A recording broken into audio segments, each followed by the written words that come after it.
Thank you very much, Madam Moderator. Спасибо, госпожа ведущая. Делегация Таджикистана убеждена в том, что вовлечение институтов ОБСЕ в оказание содействия государствам-участникам в реализации их стратегии развития чрезвычайно важно. В 2016 году была принята стратегия развития страны до 30 года. Она основана на целях устойчивого развития. Особое внимание в стратегии уделяется проблематике образования, занятости, здравоохранения, борьбе с коррупцией, энергетической безопасности. Проблематика гендерного равенства и участия женщин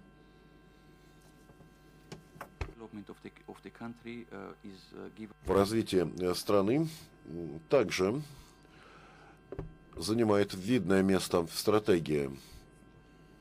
Мы уже представили в добровольном порядке национальный отчет о выполнении стратегии на форуме высокого политического уровня в Нью-Йорке.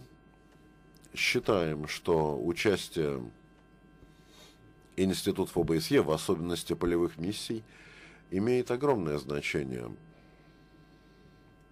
У правительства Таджикистана очень позитивный опыт последних десятилетий в части взаимодействия с полевым офисом в Душанбе.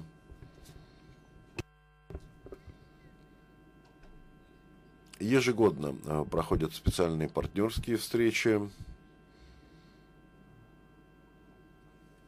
Последняя состоялась 23 августа сего года. Во встрече участвовали институты ОБСЕ, 25 министерств и ведомств и более 40 организаций гражданского общества. Участники обсудили проектные мероприятия, проводимые программным офисом в стране. Благодарю вас.